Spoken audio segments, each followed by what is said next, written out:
بسم الله الرحمن الرحيم. حاميم.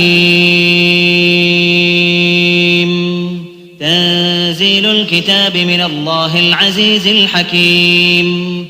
ما خلقنا السماوات والأرض وما بينهما إلا بالحق وأجل مسمى والذين كفروا عما أنذروا معرضون. قل أرأيتم ما تدعون من دون الله أروني ماذا خلقوا من الأرض أم لهم شرك في السماوات ائتوني بكتاب من قبل هذا أو أثارة من علم إن كنتم صادقين. ومن أضل ممن يدعو من دون الله من لا يستجيب له إلى يوم القيامة وهم عن دعائهم غافلون. وإذا حشر الناس كانوا لهم أعداء وكانوا بعبادتهم كافرين. وإذا تتلى عليهم آياتنا بينات قال الذين كفروا للحق لما جاءهم هذا سحر مبين. أم يقولون افتراه قل إن افتريته فلا تملكون لي من الله شيئا هو أعلم بما تفيضون فيه كفى به شهيدا بيني وبينكم وهو الغفور الرحيم. قل ما كنت بدعا من الرسل وما أدري ما يفعل بي ولا بكم إن أتبع إلا ما يوحى إلي وما أنا إلا نذير مبين.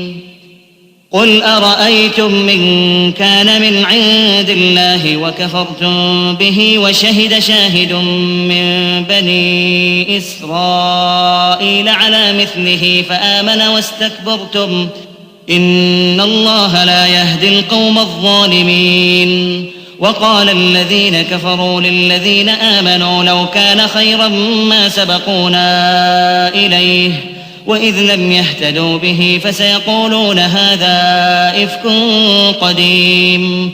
ومن قبله كتاب موسى إماما ورحمة وهذا كتاب مصدق لسانا عربيا لينذر الذين ظلموا وبشرى للمحسنين. إن الذين قالوا ربنا الله ثم استقاموا فلا خوف عليهم ولا هم يحزنون. أولئك أصحاب الجنة خالدين فيها جزاء بما كانوا يعملون. ووصينا الإنسان بوالديه إحسانا حملته أمه كرها ووضعته كرها وحمله وفصاله 30 شهرا حتى إذا بلغ أشده وبلغ 40 سنة قال رب أوزعني أن أشكر نعمتك التي أنعمت علي وعلى والدي وأن أعمل صالحا ترضاه وأصلح لي في ذريتي إني تبت إليك وإني من المسلمين.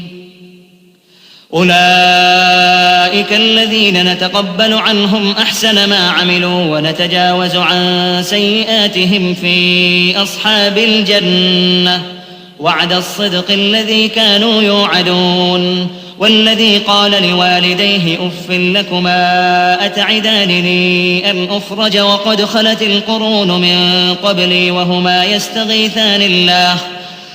يستغيثان الله ويلك آمن إن وعد الله حق فيقول ما هذا إلا أساطير الأولين.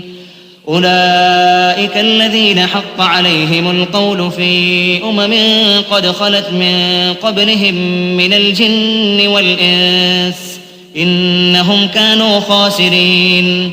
ولكل درجات مما عملوا وليوفيهم أعمالهم وهم لا يظلمون. ويوم يعرض الذين كفروا على النار أذهبتم طيباتكم في حياتكم الدنيا واستمتعتم بها فاليوم تجزون عذاب الهون بما كنتم تستكبرون